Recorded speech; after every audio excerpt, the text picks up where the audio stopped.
Hop. Voilà, donc bienvenue à toutes, à tous pour ce webinaire, hein. Et donc ce soir, on a l'honneur, la chance d'accueillir Victoria Hermani, donc du centre Ellipsi. Et donc je suis Sylvain Gillier. Je vais vous parler un petit peu de ces webinaires que nous organisons depuis maintenant presque 2 ans. Et donc l'idée à la base de ces webinaires, eh ben, c'était au début du confinement, au début du Covid. Je travaille avec les chevaux depuis presque une vingtaine d'années maintenant. Je suis médecin de formation. Je travaille comme homéopathe. J'ai été formé aux États-Unis par une personne qui s'appelle Linda Kohanov, qui a écrit le livre le Tao du cheval, que peut-être certains d'entre vous ont lu. Et, euh, et donc, on cherchait au début du confinement un moyen pour rester en contact. Vous vous rappelez, il y a 2 ans, c'était même interdit d'aller voir ses chevaux dans les centres équestres. C'est vraiment compliqué.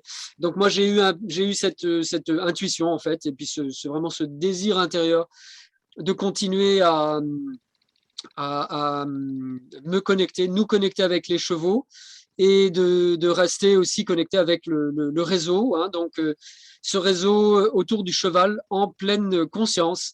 Et ça fait donc maintenant 2 ans que nous invitons tous les mois des intervenantes et des intervenants pour nous parler de leur expérience avec les chevaux en liberté, avec les chevaux en pleine conscience, et donc de nombreux intervenants. Et si vous regardez sur notre site internet, donc je vais essayer de vous partager l'écran. Si je trouve où c'est, voilà. Voilà.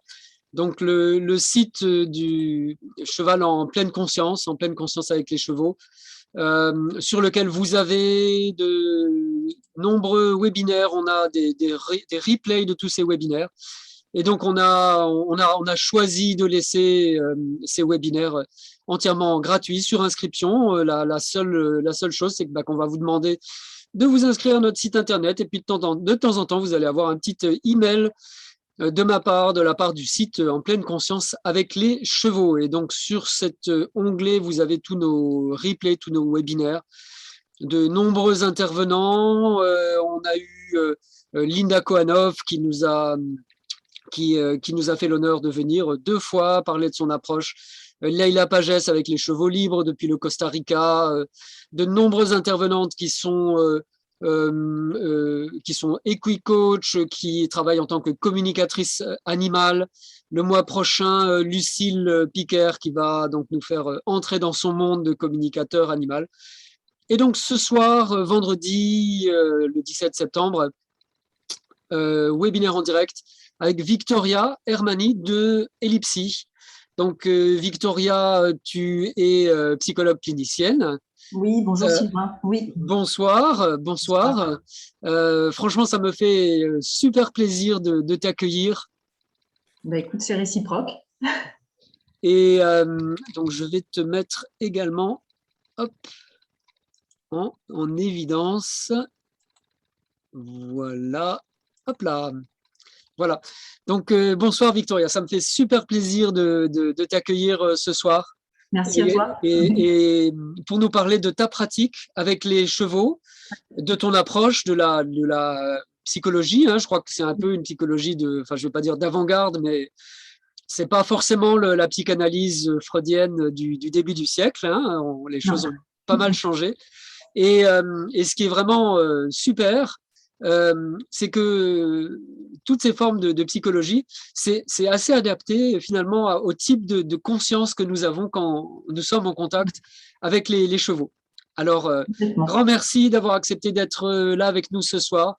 Et la parole est à toi. Et peut-être pour te présenter le thème de ce soir autour des chevaux et de la pleine conscience. Merci Sylvain. Donc bonsoir à tous et à toutes. Alors donc effectivement, je m'appelle Victoria Hermani, je suis psychologue clinicienne, psychothérapeute depuis 20 ans maintenant. Et je travaille donc avec les chevaux. Au tout début, c'était plutôt une pratique de cabinet. Et puis, c'est devenu plutôt de l'enseignement, des formations, des interventions pour préciser des choses par rapport à cette vision de la psychologie qui est un petit peu différente. Sylvain, est-ce que tu peux me dire qu'il n'y a pas d'écho? C'est OK pour toi? Alors, il y a un tout petit écho, je pense que c'est Oui, parce que l'autre… oui, je vais le alors, je vais désactiver. la… Voilà, c'est ça. Je vais Ah, la remettre en salle d'attente. Ça, OK. c'est les petits réglages techniques.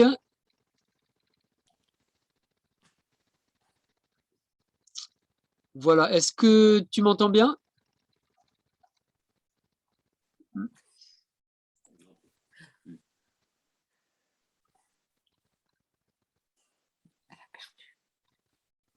Voilà. Je crois que ton micro est désactivé, par contre. Hop. Est-ce que c'est mieux comme ça? Oui, c'est nettement mieux. Merci. Tu me dis s'il y a de l'écho, hein. Ouais. Voilà. Là, ça va. C'est parfait. OK. Donc, voilà, ce que je disais, c'est que j'étais psychologue clinicienne et dans une approche avec les chevaux depuis longtemps, parce que cavalière depuis toute petite, cavalière auprès des poneys Shetland et puis après les doubles poneys. J'ai eu mon premier cheval à l'âge de 12 ans. C'était un cheval de Mérins. Et depuis cette époque-là, j'ai toujours eu des chevaux à moi. Donc, vraiment, le cheval a fait partie de ma vie. Dans un premier temps, c'était vraiment exclusivement mon jardin secret. Et puis, progressivement, j'ai été amenée à le mêler à ma pratique. J'ai un écho, moi, Sylvain, et je ne sais pas d'où… Ah, voilà, c'est Je mieux crois que là. c'est mieux comme ça. Oui, c'est beaucoup mieux. Voilà, merci. Donc voilà, donc le cheval, progressivement, de mon espace jardin secret est devenu mon partenaire de travail. Donc, pour faire simple sur mon parcours, donc diplômée en 2000 sur une approche un peu psychanalytique, j'ai d'abord beaucoup travaillé en institution, d'abord sans les chevaux, puis après dans des institutions type foyer pour enfants, où on faisait un ITEP notamment, donc pour des enfants qui ont des troubles du comportement, on faisait intervenir des professionnels du cheval, et moi dans un premier temps, j'étais plus là en corollaire, et pour faire le lien en fait, entre l'institution et puis les professionnels du cheval. Et puis, à un moment, s'est imposée à moi l'idée de me former. Vraiment, dans un premier temps, ça a été une approche, une formation en thérapie où j'ai trouvé des choses, mais pas exactement ce que j'attendais. C'est-à-dire que je retrouvais beaucoup des choses un petit peu ce que j'appelle ancienne école. Alors, je ne le dis pas de façon critique, mais je retrouvais ce que j'avais vu à la fac en psychanalyse il y a 20 ans. Et je me retrouvais en plus cantonnée dans le champ du handicap avec les chevaux, puisque l'équithérapie, c'est plutôt très, très en lien avec le handicap. Et du coup, m'est venu, moi, le besoin de me former sur des approches un peu plus modernes, en tout cas dans une autre posture. Et c'est comme ça que je me suis formée aux thérapies brèves, donc en passant par la PNL, par l'hypnose, par la systémie. Toutes ces approches-là qui sont issues du courant de l'école de Palo Alto, qui a pris son essor aux États-Unis dans les années 60-70. Donc, j'ai d'abord appris ces techniques-là pour moi, pour mon cabinet, hors cheval, j'ai envie de dire. J'ai commencé à accompagner toute la patientèle que je recevais avec l'hypnose, avec des protocoles un peu plus acteurs, on va dire, un peu plus acteurs, et placer le patient aussi dans une autre place. Puisqu'en psychanalyse, on est quand même beaucoup en position haute, contrairement en thérapie brève où on est dans une position plus basse, en tout cas plus à côté du patient. C'est ça que j'ai vraiment beaucoup aimé, c'est que c'est intermédiaire. En fait, les thérapies brèves sont intermédiaires entre la thérapie classique, où on est dans une posture haute de soignant, et l'approche coaching, où on est là plutôt sur des axes de développement des compétences. Donc, les thérapies brèves sont au carrefour de la thérapie du coaching, et c'est ce que j'ai beaucoup aimé dans cette approche. C'est assez outillé. Voilà, on a vraiment des façons de déterminer des objectifs de séance, des façons d'accompagner qui sont très particulières et très différentes de ce que j'avais appris moi à faire dans le passé. Donc, ça m'a plu. Et ça m'a tellement plu que j'y ai vu beaucoup de parallèles avec le cheval et que du coup, je me suis dit, mais finalement, thérapie brève et cheval, c'est un petit peu… on retrouve des éléments communs. Et c'est comme ça que j'ai développé de façon très empirique, en fait, la thérapie brève avec le cheval. Voilà, ce qui m'a valu beaucoup d'expérimentation avec les patients qui se sont prêtés au jeu. notamment pas mal d'enfants, d'adolescents, mais aussi de personnes souffrant de dépression, de burn-out notamment, qui n'avaient pas envie d'être cantonnés dans un cabinet sur une séance classique de psychologie, mais qui soit étaient attirés par les animaux, soit recherchaient la nature, ou en tout cas, ça me paraissait juste d'aller essayer autre chose. Voilà, c'est comme ça que tout a démarré, il y a une dizaine d'années maintenant. Voilà, donc on est sorti du cabinet et on a commencé à travailler avec les chevaux, expérimenter des choses. J'avais été en parallèle très très intéressée par l'approche qui se fait beaucoup aux États-Unis, au Canada, qui s'appelle IGALA, qui est une approche on va dire un petit peu de facilitation par le cheval et qui repose sur un certain nombre de mécanismes, notamment l'approche clean language, clean space. Donc, je me suis formée aussi dans cette approche-là. Peut-être que tu peux un peu expliquer ou développer oui. Par rapport à ce que c'est que le langage clean. Hein, tout le monde n'est peut-être pas… Tout à fait. Voilà. Et comme justement, je vois que Candice met un message à propos de ton livre, hein, je me permets de rajouter que tu as écrit un livre sur les thérapies brèves avec le cheval. Voilà, comme son nom l'indique, thérapie brève avec le cheval. Et voilà. Il est facile à trouver. Hein. Il peut être commandé chez les libraires, il se trouve aussi sur Amazon, etc. Il est facile à trouver. Voilà. Donc, pour revenir sur le clean, c'est une approche qui a révolutionné ma pratique, que ce soit avec ou sans chevaux. Donc, elle a été mise en place par David Grove en Nouvelle-Zélande et c'est une approche qui est très dépouillée. C'est-à-dire que tant dans la posture du professionnel que dans les méthodes de questionnement, on va vraiment questionner en langage générique de façon à être très vigilant à ne pas induire des choses. Par exemple, si je dis à mon patient ça va bien, ben là j'induis quelque chose en fait. Il est obligé de se positionner par rapport à ce que je dis. Oui, c'est rare qu'une personne réponde quand on lui demande ça va aujourd'hui. La personne répond pas du tout, je suis dans une profonde dépression. Donc, ça n'a jamais été aussi mal de ma vie. C'est très rare que quelqu'un réponde ça. Donc, le clean nous apprend à être vraiment très, très vigilant sur tout ce qu'on peut laisser transparaître de soi. Et c'est très juste avec le cheval qui, lui aussi, est dans une authenticité et dans une congruence totale. Donc, cette approche du clean, elle a vraiment beaucoup, beaucoup dirigé l'approche que je peux avoir avec les chevaux et avec les patients aussi. C'est vraiment de les amener à faire leur propre métaphore, puisqu'on travaille beaucoup avec les métaphores. Le cheval, d'ailleurs, dans la médiation équine, on l'utilise beaucoup sous une forme métaphorique, c'est-à-dire ce qui va se jouer dans la rencontre avec le cheval est une métaphore pour le patient ou le client de ce qui se joue dans sa vie ordinaire. Voilà, c'est vraiment tout le principe de base en tout cas de mon approche en médiation équine et souvent d'ailleurs de cette approche-là. Donc, avec le clean, on arrive à être au plus juste, que ce soit émotionnellement ou verbalement, par rapport à ce qui se joue dans la rencontre avec le cheval. Voilà. Donc, du clean, de l'approche brève, thérapie brève, hypnose, PNL, on arrive effectivement à la pleine conscience, puisque vraiment c'est l'idée en fait, du débat de ce soir.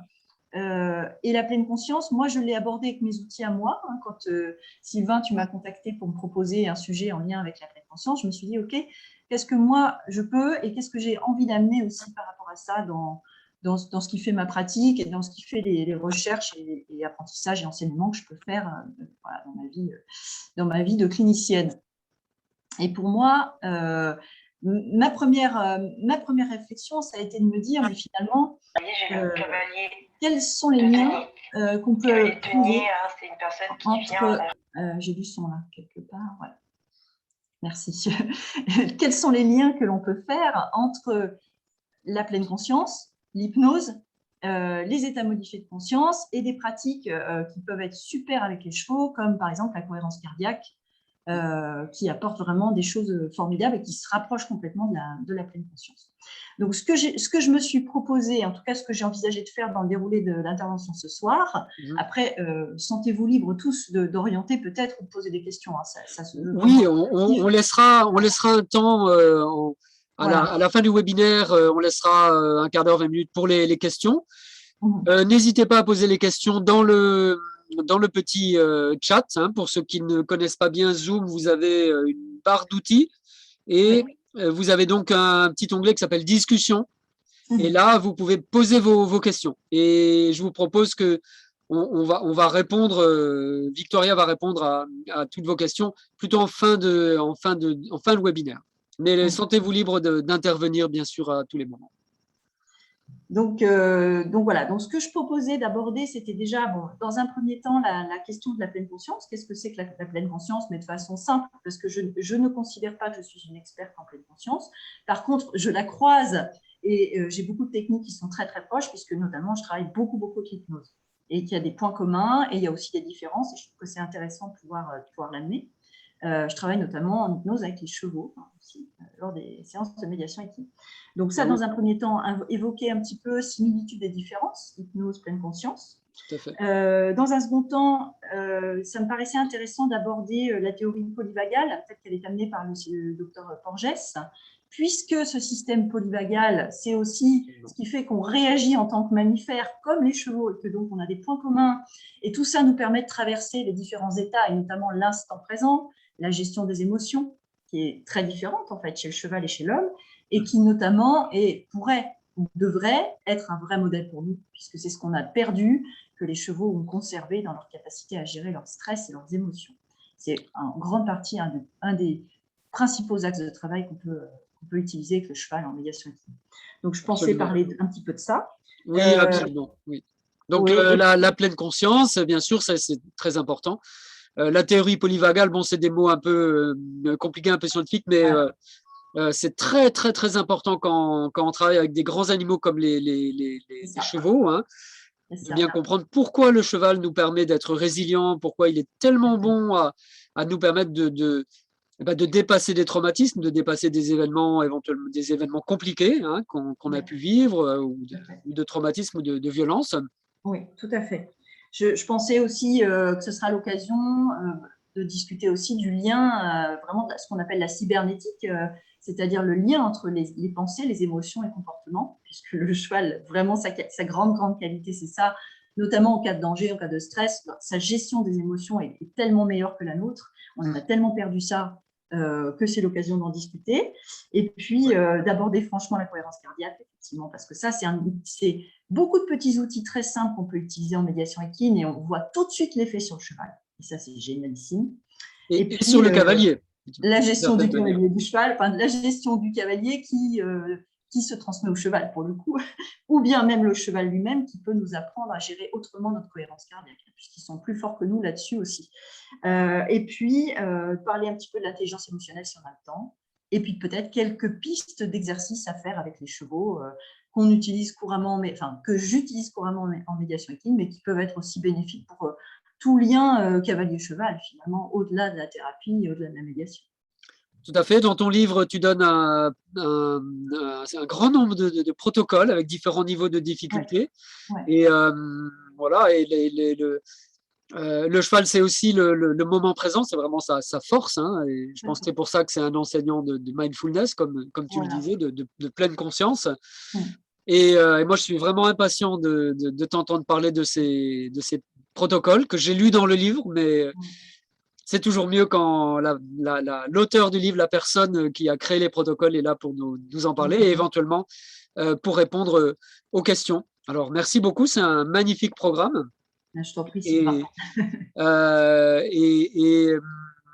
et donc, la question de la pleine conscience, hein, et du mindfulness, on utilise les deux mots, c'est un peu interchangeable, je pense, hein, pleine conscience ou mindfulness. Et pourquoi est-ce que les chevaux nous aident à développer cette pleine conscience, ce mindfulness, et qu'est-ce que c'est finalement? Qu'est-ce que c'est le mindfulness, hein? Alors, pourquoi les chevaux nous aident? Et ils nous aident déjà parce que ça fait des milliards d'années que les chevaux, en tant que proie, ont développé des compétences pour être réactifs à leur environnement et pour pouvoir détecter un danger. Et la grande force, elle est là, c'est-à-dire qu'ils ont cette capacité de non seulement le détecter, de réagir en conséquence. Et là, je parlais tout à l'heure du lien entre les pensées, les émotions et le comportement. Le cheval, il est parfaitement aligné avec tout ça. C'est-à-dire que s'il entend un bruit ou s'il y a quelque chose, aussitôt, il va y avoir une émotion qui monte chez lui et le comportement adapté, c'est-à-dire la fuite ou au moins l'orientation vers la source du danger ou de l'inconnu. Ce que nous, on a beaucoup plus de mal à faire parce que dans le jargon, je dirais qu'on digitalise beaucoup, c'est-à-dire qu'on pense beaucoup et on pense pas forcément dans l'instant. C'est-à-dire qu'on pense à ce qui s'est passé avant, à ce qui va se passer après, etc. On est parasité par tout ça. ce qui nous empêche finalement d'avoir une réaction appropriée et juste. C'est-à-dire que soit on va en faire beaucoup trop, soit pas assez, mais en tous les cas, on n'a plus la juste mesure des choses, de par cette rumination en fait qui nous accapare. Et on reboucle du coup sur la mindfulness, en tout cas sur la pleine conscience grâce à ça, puisque la pleine conscience nous apprend notamment à être capable de nous déparasiter de nos pensées parasites et notamment en nous focalisant sur une chose ou une autre chose, mais en tout cas à faire le tri de tout ce qui se passe à l'intérieur de nous. Donc, le cheval, ce qui est vraiment intéressant, c'est qu'il a une capacité, donc, dans sa nature de proie, à réagir à tout ce qui est nouveau. Pas forcément au danger à proprement parler, mais à tout ce qui est nouveau. Il est néophobique, il est phobique de tout à nouveau. Tout ce qui est nouveau, il va aussitôt, on l'a tous expérimenté au moins un jour ou l'autre, hein, un chemin qu'on a l'habitude de prendre ou un endroit habituel pour le cheval. Le jour où quelque chose est là qui n'était pas là avant, alors ça peut être une brouette, ça peut être un seau, ça peut être n'importe quoi, ou même un tronc d'arbre couché au bord du chemin qu'on prend d'habitude pour notre petite balade, tout de suite le cheval va être conscient de ça et va y réagir. Donc il a un sens de l'observation qui est extrêmement affûté pour réagir à la nouveauté au cas où il y aurait un danger, au cas où il y aurait besoin de fuir. Donc ça, c'est déjà une grande différence par rapport à nous. On a beaucoup plus de mal finalement à détecter ce qui va être dangereux de ce qui ne l'est pas. Pour nous, voire même, il y a des choses qu'on ne détecte pas. On est beaucoup plus insensibilisé, on va dire, à notre environnement que ne l'est le cheval. Donc, on est aussi moins congruent, moins relié. Oui, c'est ce que j'allais dire. Donc, le cheval est finalement, c'est un être qui est congruent. Il est présent à ses émotions constamment. Alors que moi, bon, quand on avait les petits problèmes de technique, j'étais en train de me dire, en tant qu'humain, je me disais, oh mon Dieu, on a des problèmes techniques, qu'est-ce qui va se passer? Ça va pas bien marcher, c'est toujours comme ça, c'est toujours à moi que ça m'arrive, mon ordinateur m'en veut, etc., etc. Donc finalement, et là, on est au travail pour le coup, à faire comme les chevaux et à se dire, bah, c'était il y a un quart d'heure, c'est terminé, maintenant on est dans l'instant, dans cette réunion ici avec vous tous. Voilà. Et ça, rien que ça paraît anodin, mais c'est un effort pour nous humains, parce qu'on est encore en train de repenser à avant, et puis peut-être on va se dire après. Là, moi, je pourrais être parasitée et me dire, est-ce que je vais avoir le temps, et est-ce qu'on va pouvoir traiter tous les sujets, et qu'est-ce qu'on va me demander après, etc., etc. Donc là, je fais l'effort d'être femme cheval et de me dire, je suis là juste connectée avec ce qui se joue dans l'instant. Et c'est pas naturel chez nous. Voilà, d'où la pleine conscience pour le donc, en fait, on dit que le cheval, il est beaucoup plus congruent que nous parce qu'il est juste avec ses émotions. Et il est intéressant parce qu'il est miroir. Alors ça, on en parle beaucoup, souvent, dans beaucoup d'ouvrages, que le cheval, il est miroir de nos émotions.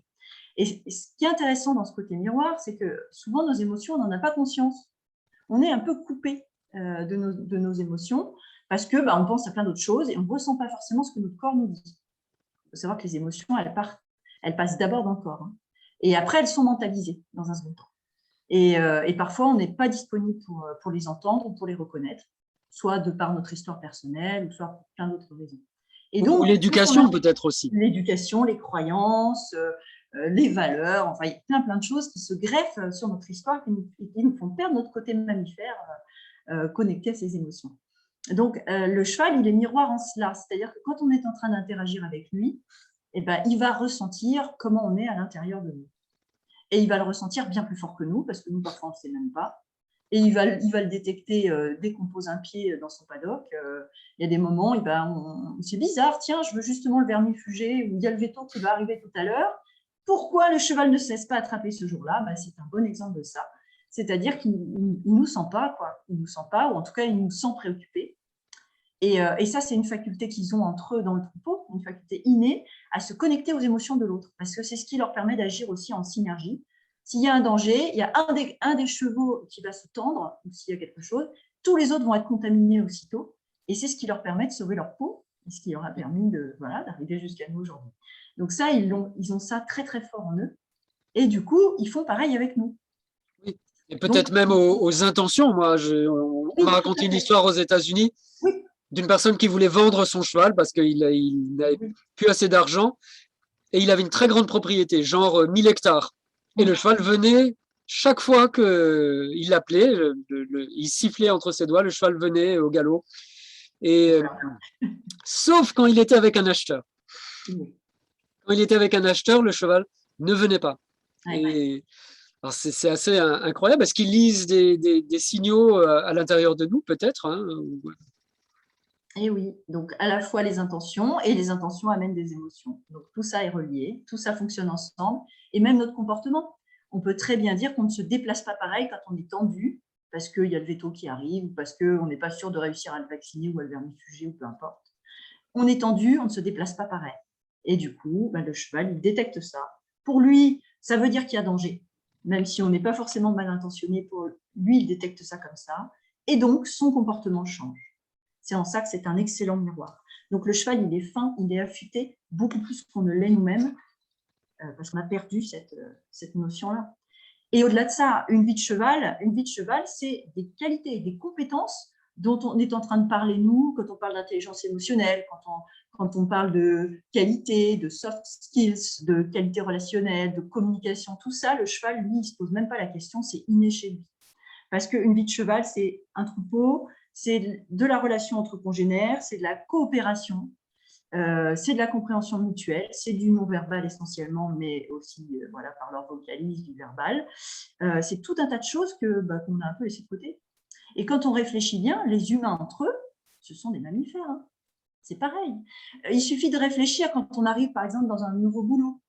Qu'est-ce qu'on fait? Alors, on ne va pas dire qu'on va sniffer les autres ou qu'on va aller marquer le territoire, mais par contre, on va Ça aller dépend. sonder. Parfois, ça peut se Voilà, produire. on va aller sonder d'une façon ou d'une autre pour savoir qui est le dominant. Et souvent, le dominant, il n'est pas celui qui est en haut de l'organigramme. Hein. Le dominant, c'est parfois d'autres postes clés.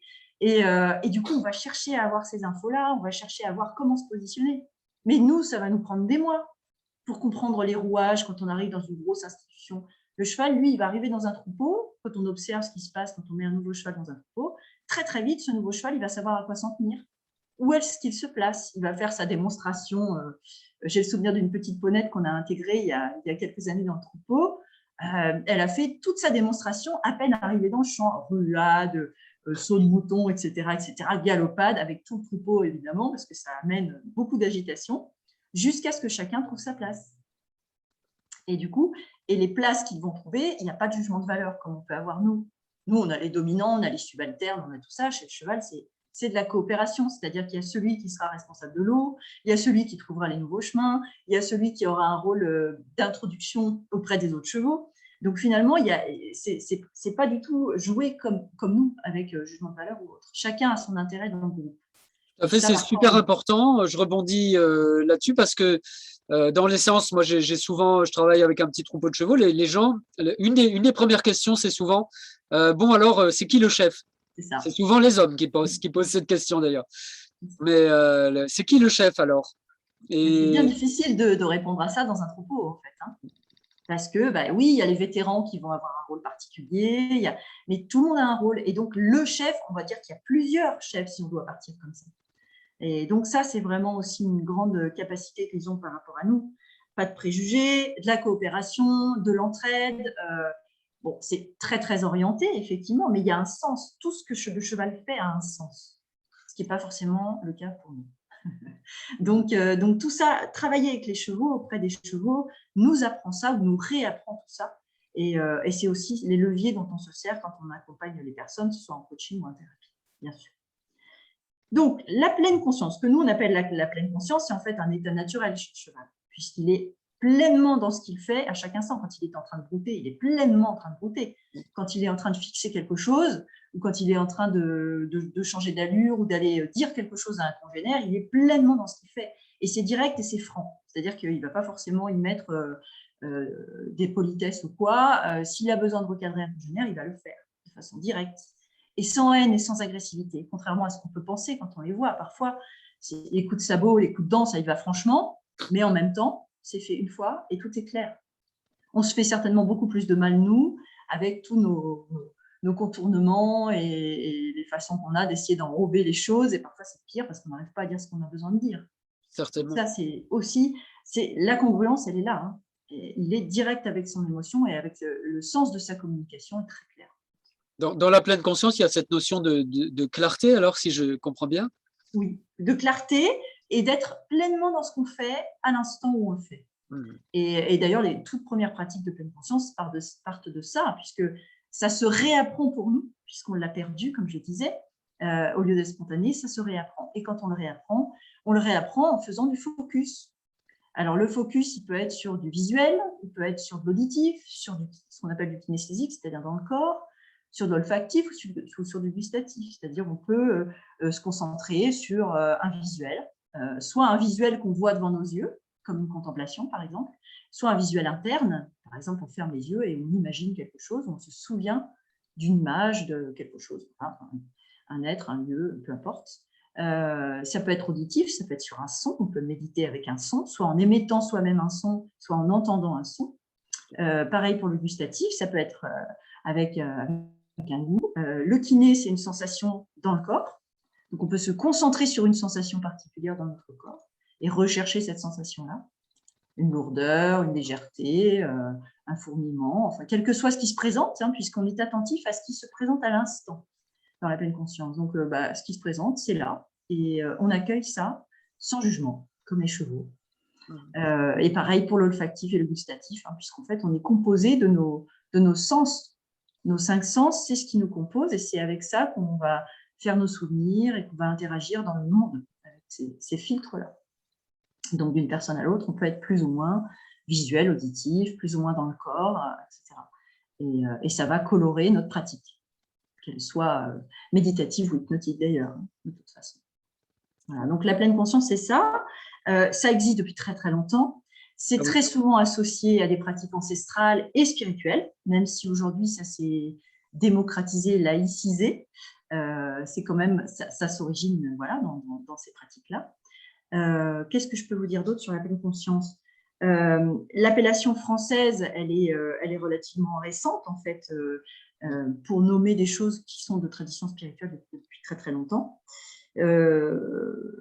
Voilà, donc c'est John Kabat-Zinn en fait qui a amené ce terme-là. Je ne vais pas rentrer dans l'historique plus que ça, mais il faut savoir que c'est relativement contemporain. Enfin, lui il est né en 44, donc c'est pas un ancien, c'est pas un sage, c'est quelqu'un qui a amené quelque chose à la pratique de façon totalement contemporaine, dans le côté laïque aussi. Voilà.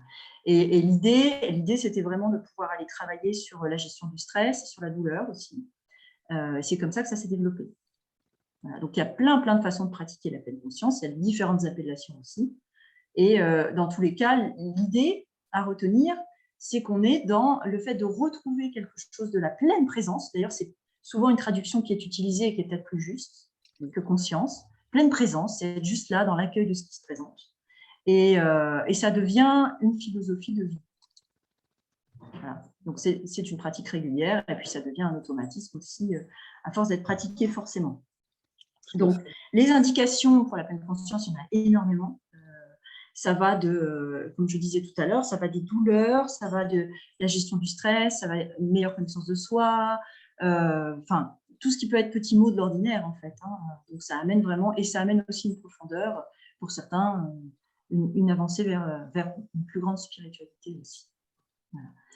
Donc, j'en profite justement pour faire une passerelle par rapport à l'hypnose, parce que donc, pleine conscience, c'est de la méditation, et très souvent, dans les présentations et dans les pensées, il y a une confusion entre l'hypnose et la pleine conscience, parce qu'il est clair qu'il y a beaucoup de points communs, mais il y a aussi des différences.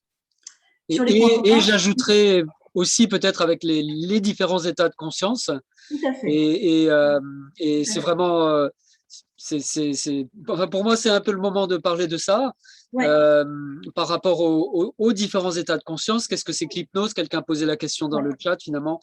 Qu'est-ce que c'est que l'idiose? Qu'est-ce que c'est que la pleine conscience? Peut-être d'autres états de conscience. Il y a beaucoup de gens qui parlent des états chamaniques ou d'autres états modifiés de conscience. Et voilà. Et comment est-ce que tu vois ça dans ton travail en tant que psychologue clinicienne et avec les chevaux aussi? Ouais.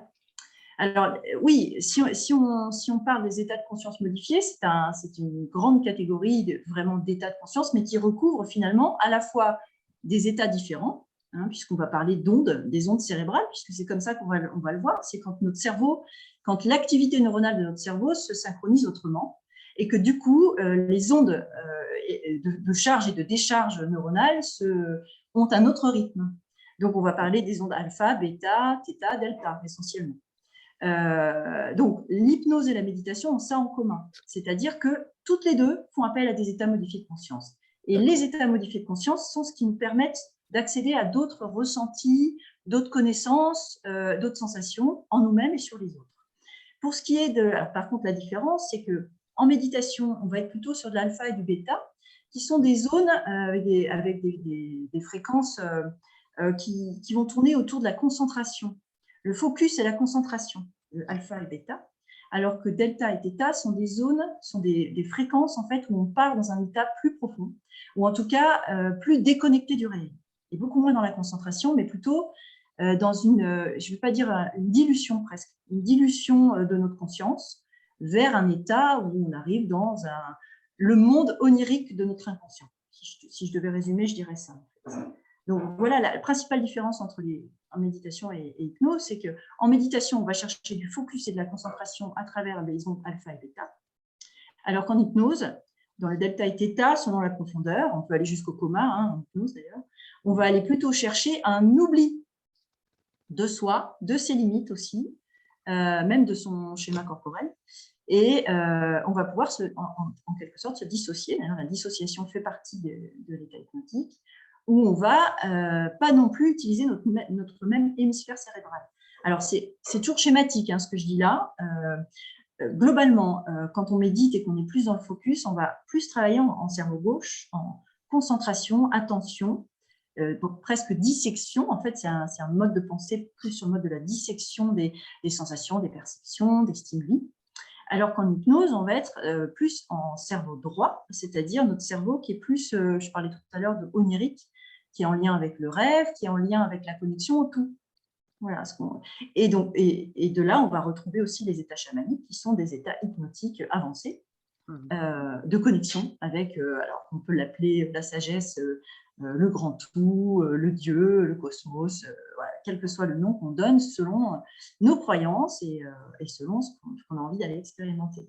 Donc ça, c'est déjà une première différence entre la méditation et l'hypnose. Il y en a d'autres, des différences. Il y a une différence au niveau des postures, par exemple.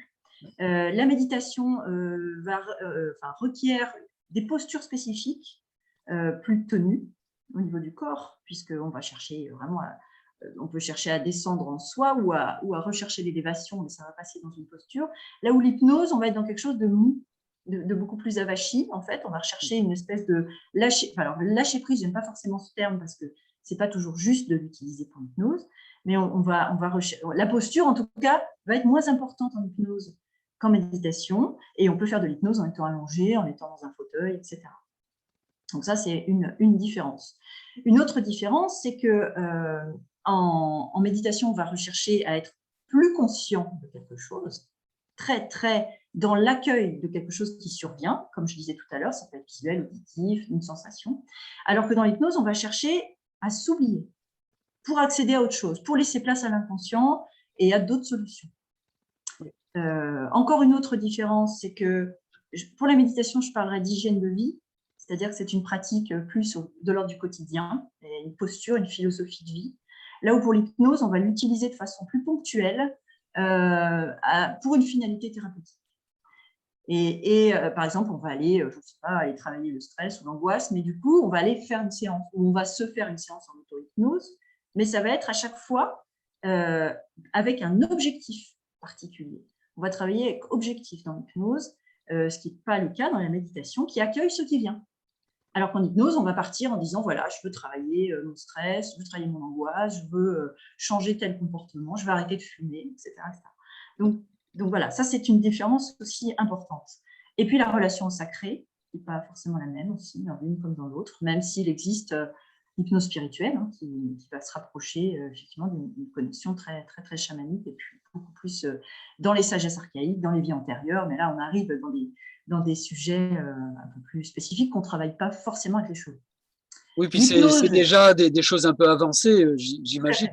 Bon, dans les mythes, oui. J'ai un peu étudié les mythes avec les chevaux. Il y a beaucoup de mythes par rapport au monde spirituel, Bien sûr. Et aussi pas mal de mythes par rapport au monde invisible. On dit que le cheval est un petit copon. On dit aussi que c'est un être sacré. tout à fait. Ouais. Et donc, on retrouve vraiment ça dans les mythes, dans les légendes même, finalement. Mais ce que j'observe, moi, pour le pratiquer avec le cheval, c'est que le cheval est un tel catalyseur pour les pratiques d'état modifié de conscience aussi, Oui. qu'en fait, il n'y a pas besoin forcément de faire des inductions, comme on dit en hypnose, ou des protocoles extrêmement avancés, parce que le cheval va tout amplifier, tout. À la fois les émotions, le vécu, et quand on a un patient ou un client sur le dos du cheval et qu'on l'accompagne sur de la… Alors, ça va de la relaxation profonde à l'état hypnotique, hein, dans ce qu'on peut faire au niveau des séances. En fait, on a très, très peu besoin parce qu'il y a tout qui est là. En fait, quand je parlais tout à l'heure de nos sensorialités, hein, visuel, auditif, kinesthésique, olfactif, le cheval, il nous donne d'emblée tout ça. Donc, en fait, la personne, elle est sur le cheval ou à côté du cheval, elle a les odeurs, elle a le bruit, elle a la sensation du toucher, qu'elle soit dessus, qu'elle soit à côté. Elle a, toutes les perceptions sont amplifiées. Ça n'a rien à voir avec le fait de pratiquer en cabinet. Donc, d'emblée, il y a des choses qui sont là, comme des prérequis, quand on est au travail avec le cheval, qui vont tout catalyser de façon beaucoup plus forte. Donc, les séances sont extrêmement fortes. L'hypnose avec les chevaux, c'est juste incroyable. Enfin, effectivement. Et là, on touche au chamanisme, on touche à tout ça, sans avoir besoin forcément d'aller faire des grands protocoles ou des choses particulières. C'est beaucoup plus accessible par le biais du cheval. Et en ça, il est psychopompe. En ça, le cheval est un passeur, clairement. Je confirme, le cheval est un amplificateur d'émotions. Voilà. Et alors justement, par rapport au traumatisme et à la gestion des traumatismes, et tu nous avais un peu parlé donc de cette théorie qui est très actuelle, hein, oui, la théorie polyvagale, oui, et que Linda Kohanov parle pas mal de ça. Oui, hein. C'est vraiment très actuel. Je crois que ça date de quelques années à peine. Oui, on a découvert et c'est vraiment en train de révolutionner le monde de la thérapie d'ailleurs, hein, pas que le cheval, mais l'ensemble de la thérapie, parce que on a une meilleure compréhension de comment on fonctionne quand on est en état de trauma, en fait. Et c'est intéressant parce que la cohérence cardiaque rebondit pile poil dessus et nous donne des modes d'emploi, en fait, pour travailler. C'est ça qui est bien. Donc, la théorie polyvagale, en fait, elle nous dit, enfin, le docteur Porges nous dit qu'en fait, en tant que mammifère, nous avons deux systèmes à l'intérieur de nous, au niveau de notre système nerveux central autonome. On a le système sympathique et le système parasympathique qui ont des effets antagonistes. C'est-à-dire que quand on est confronté à une situation, ou un danger ou autre, où il faut qu'on réagisse, en fait, on va avoir un système qui va nous permettre de rentrer en action. Et quand on a besoin de revenir au calme ou quand on est dans des états de détente, on a un deuxième système.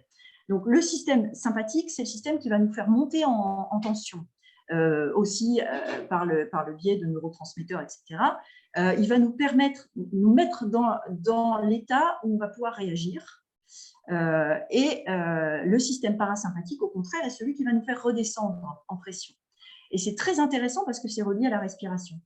C'est-à-dire que sur notre inspiration, on active notre système sympathique, c'est-à-dire on le fait d'ailleurs naturellement, hein, quand on relève nos manches et qu'on fait, on y va, c'est qu'on monte en énergie. Et ça, c'est notre système sympathique. Et par contre, quand on soupire ou qu'on baille, on active notre parasympathique. Et notre parasympathique, c'est celui qui nous fait redescendre, tout simplement.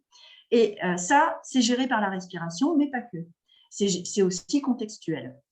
Quand je disais tout à l'heure que le cheval, lui, il a cette capacité, il est en train de brouter, il y a un bruit d'un coup, hop, il va relever, il va être en système sympathique immédiatement présent. S'il y a besoin de fuir, il va fuir. Et c'est son système sympathique qui crée un afflux de sang vers le cœur pour pouvoir réagir, qui crée toutes les réactions possibles. Et dans la théorie polyvagale, on nous dit que ce système-là, finalement, il y a trois réponses possibles à l'inattendu et au choc ou à la peur. Il y a le fight, flight et freeze. Et ça, Linda Kohanov, elle en parle très bien. Oui, ce sont trois réponses possibles face au danger ou face à l'inconnu, puisque je disais tout à l'heure, le cheval réagit à l'inconnu.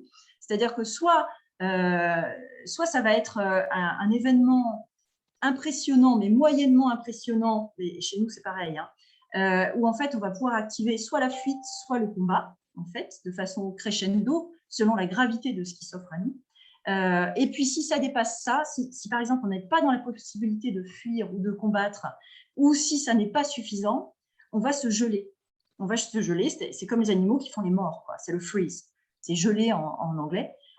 Et du coup, c'est notre système vagal dorsal, on appelle le vagal dorsal, qui va nous faire, c'est facile à retenir parce que dorsal, ça veut dire être sur le dos finalement. Moi, c'est le moyen mémotechnique que j'ai trouvé pour comprendre un peu comment ça fonctionne. C'est que on fait le mort et on voit de nombreux animaux font ça, voire même certains animaux émettent une odeur nauséabonde comme s'ils étaient en putréfaction.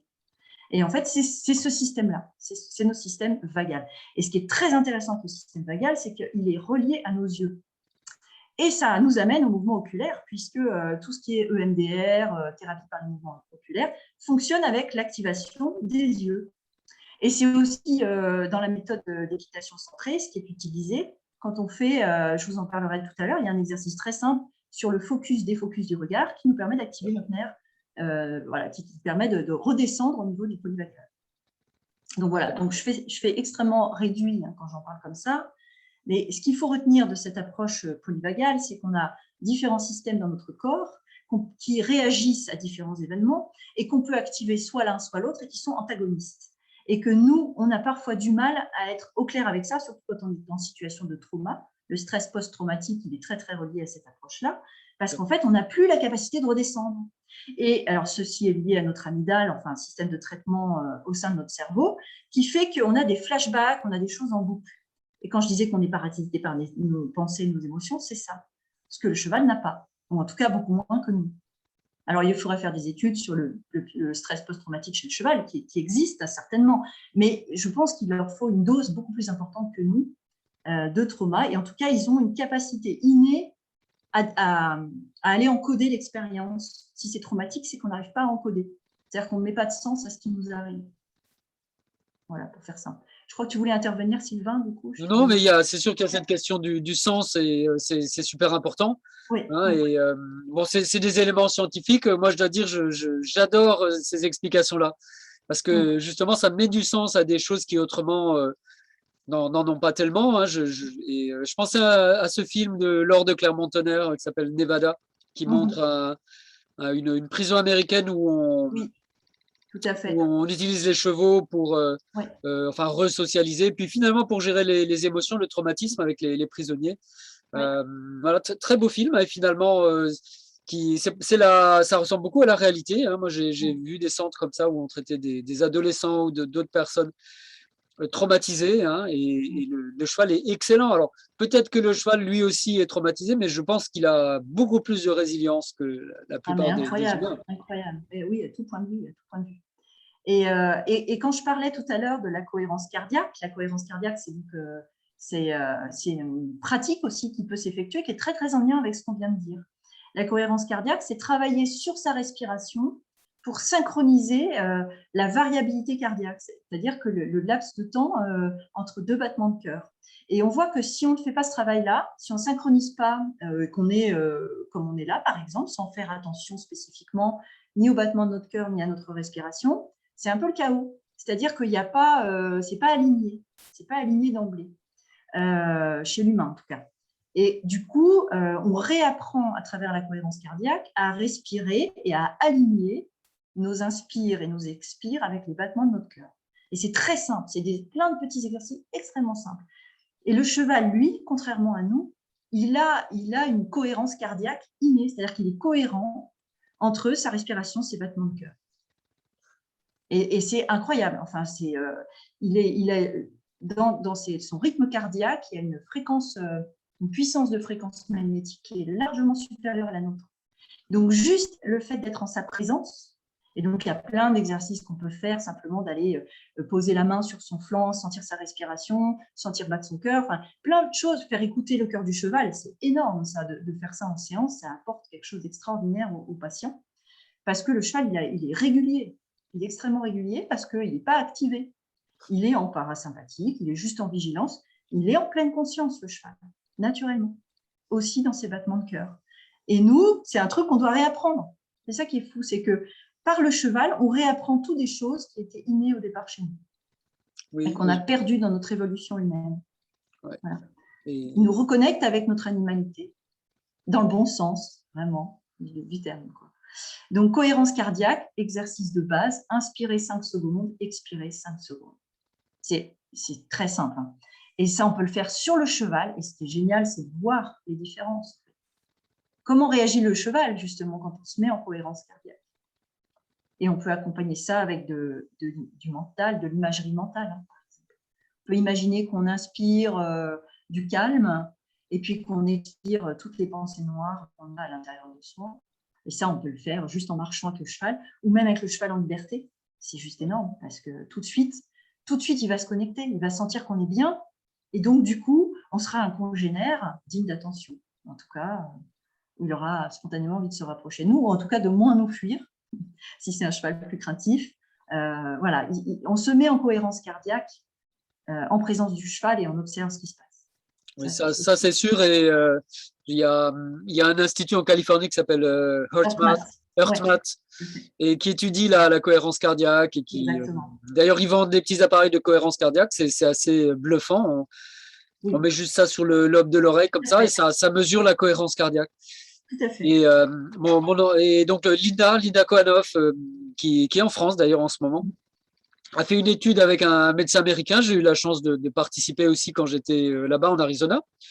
Et franchement, c'est assez bluffant. Hein. On avait filmé cette séance, et au moment, à la seconde où la personne s'est mise en cohérence cardiaque, en fait, on voyait le cheval qui levait la tête et qui venait vers elle. C'est incroyable, vraiment incroyable. Donc, c'est tout à fait ce que tu dis par rapport à l'importance de se mettre en cohérence cardiaque. Oui, exactement. Et ça, moi, ça fait vraiment partie des premières choses que je transmets quand je reçois en consultation. Parce que ça mène à tout. Que d'ailleurs, qu'on évolue par la suite plus en médiation équine, plus en pratique de cabinet classique, le patient, pouvoir lui transmettre ça en quelques mots simples. Généralement, je l'accompagne verbalement en l'amenant à imaginer, comme je le disais, inspirer du calme, ou peu importe. On peut faire aussi la respiration bougie, on l'appelle aussi comme ça, c'est-à-dire qu'il souffle et il imagine une bougie en face de lui, et quand il expire, il fait bouger la flamme imaginaire en fait, de la bougie. Et donc là, on commence à rentrer en hypnose. En fait, c'est vraiment le début. La cohérence cardiaque mène à l'auto-hypnose et donc à l'hypnose. Donc il y a vraiment, on voit qu'il y a des passerelles, il y a une continuité de l'un à l'autre, et c'est comme ça qu'on peut travailler. Donc vraiment cet exercice de cohérence cardiaque à proximité du cheval, sur le cheval, c'est quelque chose d'une puissance beaucoup plus puissant qu'en cabinet, parce qu'on a le retour du cheval, on a le miroir cheval qui effectivement s'éloigne ou s'approche, en tout cas qui interagit avec ce qu'il ressent de l'humain face à lui. Et ça, c'est formidable. C'est juste, voilà. Écouter le cœur, c'est aussi quelque chose que j'aime beaucoup faire aux personnes que j'accompagne. Poser la main et sentir le cœur. Être dessus accru, sentir les flancs, la respiration. Essayer de synchroniser la respiration avec celle du cheval. Enfin, plein de petits exercices extrêmement simples qui amènent en plus un relationnel formidable avec l'animal, bien sûr. Et c'est sûr que la cohérence cardiaque avec le cheval, sentir la respiration, sentir le battement de cœur, c'est quelque chose de fantastique, et je pense qu'il nous met aussi en sécurité dans notre relation avec le cheval. Et par contre, par rapport à l'hypnose, hein, quand on parle d'hypnose, on voit parfois l'hypnose de music-hall avec les gens qui tombent endormis, etc. Et bien, comment ça se passe avec les chevaux alors finalement Comment est-ce que l'hypnose s'intègre et avec les chevaux, et aussi dans tes formations, parce que je crois que tu es, on peut dire, une spécialiste des différentes formes d'hypnose. Oui, absolument. Donc, avec le cheval, il y a plein d'options possibles. On peut le faire, déjà, on peut utiliser l'environnement naturel du cheval. Ça, on va dire, c'est le niveau le plus simple et accessible pour des non-cavaliers, des personnes ne connaissant pas les chevaux, etc., qu'on accompagne régulièrement, hein, parce que tous les patients et les clients ne sont pas forcément des cavaliers. Donc, utiliser l'environnement naturel, ça veut dire utiliser les odeurs, les bruits, le vent. Et ça, c'est génial, par exemple, de faire une séance dans les champs, dans les pâtures. La proximité des chevaux, on entend leur bruit, on les entend brouter, on les entend souffler, on les entend marcher. Et on utilise tout ça pour connecter la personne à la terre, à ses instincts naturels, à l'animal. Voilà. Ça peut être vraiment à pied, debout. C'est une hypnose dynamique. Contrairement à ce qu'on peut imaginer, on n'est pas toujours allongé pour faire une hypnose. Donc, c'est une hypnose dynamique debout. Ça peut même être en marchant. On peut se déplacer avec le cheval, à côté du cheval, qui est soit tenu en longe, soit en liberté. Et du coup, le praticien peut accompagner la personne. L'hypnose, en fait, repose sur ce qu'on appelle des inductions et des suggestions, c'est-à-dire qu'on va commenter verbalement tout un tas de choses et faire des propositions à la personne qui qui sont entremêlés, en fait. Et Ouais. du coup, on va lui proposer d'aller ressentir telle ou telle chose, d'aller imaginer telle ou telle chose, d'entendre le poser du sabot du cheval dans le sable, de ressentir le mouvement si jamais il est monté. Voilà, donc en fait, ça se passe comme ça se passe soit dans les champs, dans les prés, à proximité du cheval, dans l'environnement. Ça peut se passer contre le cheval, donc je disais tout à l'heure, écouter son cœur et ressentir à l'intérieur de soi. Donc ça peut être accompagné sous forme d'hypnose et de relaxation profonde. Ça peut être monté à l'arrêt. Donc là, à l'arrêt, c'est intéressant parce qu'il y a vraiment, on sent la respiration encore plus forte du cheval. On peut toucher les crins, on sent l'odeur, on sent la chaleur. Enfin, c'est juste extrêmement propice à ça. Ou ça peut être en mouvement, donc au pas, pas plus qu'au pas, hein, bien sûr, et tenu toujours en sécurité, parce que la personne en hypnose, quand même, elle est moins connectée à la réalité, elle est très, très connectée au cheval, mais du coup, ça pourrait être dangereux si on la laissait. On a déjà eu des expériences avec des stagiaires pourtant très, très bons cavaliers, hein, heureusement tenus en main, mais tellement relâchés et dans le lien avec le cheval qui commençait à glisser sur le côté. Ah Bon, oui. voilà, il n'y a eu aucun souci, etc. Mais voilà, et on peut faire vivre des choses. Moi, un protocole que j'aime beaucoup faire vivre aux personnes, c'est de les faire se vivre comme un centaure. Et ça peut être travaillé aussi presque comme de la préparation mentale pour des cavaliers qui font de la compétition ou qui veulent améliorer leur assiette, par exemple, les compétences de leur relation avec leur cheval, quelle qu'elle soit. Et donc, amener la personne à se vivre comme si elle était le cheval, comme si les jambes du cheval étaient ses jambes. Et ça, c'est un petit peu le rêve de tout cavalier, finalement, c'est de devenir centaure, de ne faire qu'un avec son cheval. Eh bien, l'hypnose permet ça, notamment. Donc, c'est extraordinaire. Moi, je l'ai vécu aussi, moi, en tant que sujet, d'avoir cette sensation que, finalement, ce sont mes jambes, les jambes du cheval. Et je sens jusqu'au toucher du pied avec le moindre grain de sable. C'est-à-dire que l'hypnose peut amplifier les sensations de façon incroyable. Donc, on peut vivre ça de l'intérieur. On est dans le cheval, vraiment, dedans. Voilà. Et ça peut aller beaucoup plus loin, puisqu'il y a des techniques, par exemple, ce qu'on va appeler l'hypnose cellulaire, où on peut rentrer dans les muscles, rentrer dans le squelette, rentrer dans les... Tout ça pour une meilleure locomotion avec le cheval, qui est extraordinaire. Voilà. Donc l'hypnose avec le cheval, il y a plein de façons de faire. Nous, la façon dont on le transmet, c'est vraiment le b.a.-ba, c'est-à-dire qu'on apprend aux stagiaires les bases de l'hypnose ericksonienne, puisque c'est celle qui est le plus connue en France, c'est l'hypnose ericksonienne, même si ce n'est pas la seule hypnose utilisée. On commence comme ça, ils ont quelques notions aussi de la base de ce qu'on fait pour faire une induction et une suggestion. Et puis, on les amène vers de l'hypnose dynamique. Mais l'hypnose dynamique, c'est l'hypnose en mouvement. C'est l'hypnose des yeux ouverts. C'est l'hypnose où on est en train d'interagir dans l'environnement, mais on est profondément à l'intérieur de soi et profondément relié à quelque chose qui nous dépasse, en fait, qui est en lien avec notre inconscient, avec une espèce de conscience, peut-être conscience collective, quel que soit le nom qu'on donne autour de ça. En tout cas, ça amène à un autre degré de conscience. Voilà. Ouais. Voilà. Super. Si j'ai répondu à ta question. Il y a plein de façons de pratiquer, en fait, avec les choses. Oui, il y a plein de façons de pratiquer. Donc, Milton Erickson, enfin, bon, voilà, mais c'est vrai que c'est pas forcément l'hypnose qu'on voit dans les musicals. Voilà, parce qu'il y a souvent cette notion de contrôle. Ouais, pas du tout. Là, voilà. on est à côté. Quand je parlais des thérapies brèves, je disais qu'on est vraiment en position basse. C'est que même dans l'hypnose, on est à côté de notre client ou patient et on fait des propositions. Après, il s'en saisit, mais dans le sens où son inconscient a besoin d'aller. En fait, celui qui sait, c'est notre patient, c'est pas nous. Nous, on est compétent dans les techniques qu'on utilise. Après, là où le patient a besoin d'aller, c'est lui qui sait, même s'il ne le sait pas consciemment. Voilà. Donc, on part vraiment de cette idée-là et on accompagne au plus juste, vraiment dans le respect. Et l'hypnose ericksonienne est bien pour ça parce qu'elle n'est pas directive. C'est beaucoup conversationnel, en fait. Ça passe dans le langage, dans les métaphores. C'est comme si on racontait des belles histoires, finalement. Contrairement à d'autres hypnoses qui peuvent être un peu plus ancienne école et un peu plus directives. Oui. C'est la grosse différence.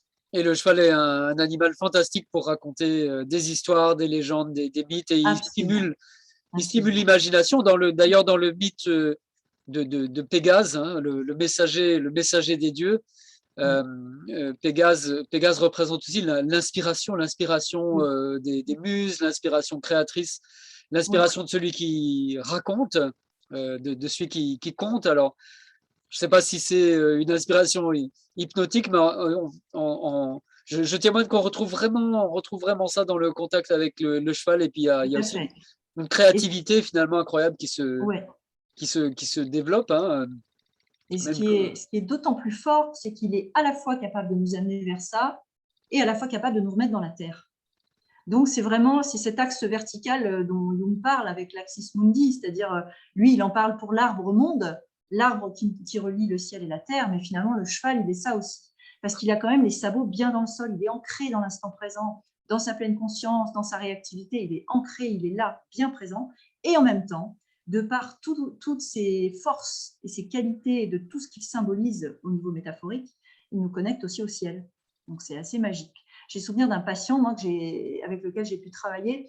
C'était un patient qui souffrait de bipolarité et qui avait des moments où il était en décompensation, c'est-à-dire qu'il n'était plus dans la réalité. donc il était plutôt dans un état déprimé ou plutôt un état d'excitation Eh bien, il alternait les deux. Voilà, il c'est alternait les ça. deux. Il avait des moments où il était surexcité et il arrêtait tous ses suivis, tous ses traitements, etc. Et puis, il y avait des moments où il était tellement, tellement déprimé qu'il était hospitalisé. Et quand il venait me voir, souvent, c'est qu'il était hors de l'hôpital, donc il était dans ce qu'on appelle un accès maniaque, donc très excité, sans traitement, etc. Alors, à chaque fois, je lui faisais un peu la morale, évidemment. Mais moi, le travail que je faisais avec lui, c'était le remettre dans le sol. Parce que alors, il partait dans des vies antérieures, tout un tas de trucs, mais qui n'étaient pas sains pour lui, en fait. Et le cheval le ramenait et constamment dans la séance, voilà, je lui disais, mais voilà, sentez vraiment le pas du cheval. Par exemple, des exercices simples, lui faire fermer les yeux et faire sentir quel va être le prochain pied qui se pose au sol. Si Ah c'est oui. un antérieur ou un postérieur, quand il est monté, de pouvoir sentir dans la locomotion du cheval, tout ça, ça ramène concrètement dans le corps et dans le sol. Donc, ça le ramenait parmi nous, en fait, en quelque sorte. Là, c'était le rôle du cheval. Avec d'autres, effectivement, ça va être plus ouvert sur une autre connexion, en fait, à soi, aux autres, etc. Bien sûr. C'est passionnant, c'est Oui, passionnant.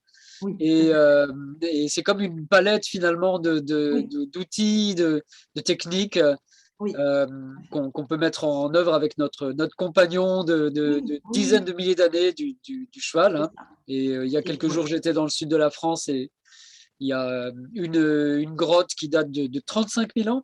Et on Mm. a déjà des représentations de chevaux dans les grottes. Donc, plusieurs dizaines de milliers d'années que les chevaux sont avec nous. Et justement, je me disais que peut-être les participants au webinaire aimeraient connaître enfin, des protocoles, des choses Oui, tout à fait. concrètes Oui, qu'on oui, tout peut à fait. faire, qu'on peut mettre en Ouais. œuvre, que toi tu utilises dans Oui. ton approche, donc en pleine conscience, avec l'hypnose, avec la cohérence cardiaque, avec Oui, les différents outils, et pour lesquels que tu formes les gens, si j'ai bien compris. oui, tout à fait. Alors là, ce qui va me venir, qui va être le plus en lien avec ce dont on a parlé, ça va être le plus classique, qui est utilisé, je pense aussi de mémoire par Linda Cohen, ce qu'on appelle le body scan, qui est vraiment le tout démarrage. Alors, je ne sais pas s'il est nommé comme ça, mais c'est sentir dans son corps toutes les sensations et les perceptions. C'est scanner la totalité de son corps pour être bien conscient et pleinement conscient de ce qui peut se passer. Donc, on peut commencer par exemple par les pieds, sentir le contact des pieds au sol. Alors, je ne vais pas vous le faire comme je le ferai en séance ou en formation, mais je vous le résume en fait.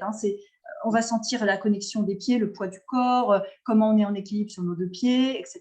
Et puis, on va remonter le long des chevilles, des mollets, des genoux, en étant conscient de toute sensation, perception ou même compréhension qu'on pourrait avoir de notre corps à ce moment-là. Donc là, il y a souvent des perceptions internes et aussi des émotions. Voilà, et souvent les gens sont surpris de voir tiens, là j'ai une douleur dans mon genou droit ou au mollet, oh là je sens telle ou telle sensation. Tout ça a un sens forcément. Et là, on est pleinement conscient à soi-même quand on est là-dedans, parce qu'on se découvre. C'est pour moi vraiment le niveau de base, de démarrage de la pleine conscience, ça va être ça, le body scan. Et le faire en présence des chevaux, c'est très intéressant effectivement, parce que le cheval va interagir avec ça. Donc ça, c'est un exercice très simple sur lequel on peut s'appuyer systématiquement sur un démarrage de session. Pour faire notamment l'avant-après, c'est assez intéressant. Un début de séance, fin de séance, voir comment on est dans le corps, comment ça a changé après l'interaction. Ça, c'est un premier exercice. Après, vous avez un exercice qui est très commun en hypnose, mais aussi dans d'autres approches, qu'on appelle le safe place, qui est le lieu de sécurité. Et là, on va amener la personne à aller, alors soit créer, soit se souvenir d'un lieu dans lequel elle était particulièrement bien. Et donc, dans ce lieu, quand on travaille avec le cheval, on peut ouvrir ça à une expérience avec le cheval dans laquelle elle a été extrêmement… alors, quel que soit ce qu'elle a envie de travailler, hein, si c'est de la confiance, du calme, je ne sais rien, moi, de l'apaisement ou de la pleine conscience, voilà, on va demander à la personne de se connecter à son objectif et de retrouver ce souvenir, ou peut-être de l'inventer en rajoutant tout ce qui a besoin d'être rajouté dans cette séance-là, et de créer donc son lieu de sécurité interne, mentale, avec ou sans la présence du cheval. Ça, voilà. Le safe place, c'est quelque chose qu'on travaille en hypnose, mais pas que, et beaucoup aussi avec le cheval. Après, vous avez des inductions qui sont, moi, que j'aime beaucoup, que j'ai retravaillé à partir de la spirale d'essence de Leslie Bandler, qui vont utiliser toute la sensorialité, et on va amener la personne. Alors, moi, j'aime bien le faire sur le dos du cheval, mais après, ça peut être autrement. D'abord, la personne a les yeux ouverts, puis on va alterner les yeux ouverts et les yeux fermés, et on va lui proposer d'observer son environnement, donc le cheval en dessous d'elle, l'environnement du manège, de la carrière, peu importe, et de fermer les yeux et de retenir 3 choses visuelles. Et puis, pareil, 3 choses auditives, 3 sons qu'elle entend, et puis 3 sensations dans le corps. Et puis de laisser ces sensations, ces visuels et ces sons tourner dans sa tête. Et puis après, on va lui proposer de faire pareil, mais avec 2 visuels, 2 sons, 2 sensations. Et puis à la fin, on va terminer par une seule chose. Ça peut ne pas être les mêmes sensations, d'ailleurs, hein, d'un tour à l'autre. Et à la fin, elle va être connectée à une chose, que ce soit un visuel, un auditif ou une sensation dans le corps, peut-être même une odeur ou un goût. Et de rester avec ça et de laisser tourner ça dans sa tête à mesure qu'elle marche avec le cheval, soit sur son dos, soit à côté. Ça, voilà, c'est la spirale d'essence, elle est extrêmement intéressante. On peut aller très loin avec ce protocole-là. Ça peut être une première chose.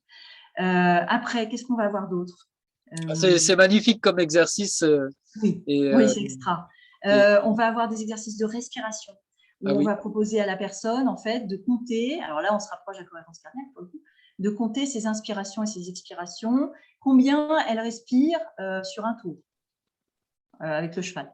Et puis d'essayer de ralentir, de faire de moins en moins de respiration pour ralentir son rythme cardiaque. Par exemple, en un tour de longe ou en un tour de carrière ou en un tour de manège, combien de respiration, puis d'aller diminuer. C'est super aussi avec les enfants, par exemple, pour amener de l'apaisement. Et puis voir qu'ils s'aperçoivent qu'ils peuvent agir sur leur corps et sur leurs sensations internes. Donc ça, c'est vraiment chouette. C'est une autre façon de travailler. L'exercice du regard aussi, que j'aime beaucoup utiliser. Focus, défocus. Oui, tu en avais parlé justement, les différentes sortes de regards. Voilà. Proposer à la personne peut-être au début d'observer l'ensemble du troupeau, par exemple avec les chevaux en liberté. Qu'est-ce qui se passe quand elle fait un regard panoramique, qui est en fait le regard de la proie, hein. Le regard du cheval est un regard panoramique, c'est-à-dire qu'il a une vision beaucoup plus étendue que la nôtre, voire même jusque derrière lui. Et du coup, on va demander à la personne de travailler ça, et puis après de faire focus sur une partie d'un cheval, un cheval du troupeau, par exemple. Et puis de réouvrir et de refaire focus. Et même à cheval, c'est super intéressant, mais quand on travaille, par exemple, un parcours d'obstacles, on est obligé de se mettre en vision panoramique. Et ce n'est pas pour nous qui sommes des prédateurs et non des proies, on est en vision focus, nous. Et donc, faire un travail de vision panoramique, c'est un vrai effort. Donc voilà, de passer de l'un à l'autre, ça active en plus notre nerf vagal, comme on disait tout à l'heure, et du coup, ça va nous faire descendre. Et ça, c'est top. Donc celui-là, il y a l'exercice aussi d'arrêter le cheval avec le souffle. Voilà, d'être au pas, en marche sur le cheval, travailler sa respiration en expirant jusqu'à pouvoir l'arrêter sans tirer sur les rênes. Voilà. Enfin, ça, c'est plein de petits exemples de choses qu'on peut combiner aussi ensemble et qui sont passionnants à travailler avec les personnes qu'on peut accompagner. Vraiment. Ah oui, merci pour les exemples. C'est vrai que c'est passionnant. Ça donne envie d'utiliser ces méthodes, de jouer avec ces méthodes. Hein. Bon, évidemment, en tant que Eponaquest, instructeur Eponaquest, je connais très bien le body scan, je l'utilise tous les jours, je peux dire, et c'est une méthode fantastique et qui marche extrêmement bien avec les chevaux. Et le regard est quelque chose, c'est vrai, qu'on a tendance un peu peut-être à négliger parce que nous avons l'habitude de regarder les gens. Exactement, nos 2 yeux sur devant, comme ceux des chats. Voilà, alors que les proies ont les yeux sur les côtés. Malgré tout, il y a des cultures, hein, moi je connais un peu les cultures amérindiennes du sud-ouest des États-Unis, il y a des cultures où on ne regarde pas les gens directement dans les yeux, c'est considéré comme Oui. comme très impoli, en fait, très, très impoli, surtout quelqu'un qu'on ne connaît pas bien. On ne regarde pas la personne dans les yeux. Ouais. Et donc, il y a un peu cet aspect-là. Et aussi la respiration, hein, qui est la clé de beaucoup de choses quand on est à cheval, effectivement, pour arrêter, pour déclencher le mouvement. Et Mais, voilà. et si on regarde ça, même d'un point de vue, pour rebondir sur le regard, d'un point de vue métaphorique, c'est extrêmement intéressant. C'est-à-dire que quand on est focus sur quelque chose, c'est exactement comme nous quand on a un problème de notre vie quotidienne et qu'on ne voit que ça. Le fait de faire ce travail de défocus et de voir l'ensemble du panorama, mais en fait, ça nous fait décentrer de notre problématique. Et inversement, hein, quelqu'un qui a du mal peut-être à rester centré sur ses objectifs, on va lui faire fixer et puis défixer, refixer quelque chose. Ça l'amène aussi à se centrer et à monter aussi en motivation sur un exercice, voilà, sur une problématique quelle qu'elle soit. Donc, moi, ce que j'aime beaucoup utiliser avec le cheval dans la pratique de la médiation fine, c'est de toujours faire métaphore. Tout ce qui se passe est métaphorique. Et quand on pense les exercices, on les pense de façon métaphorique.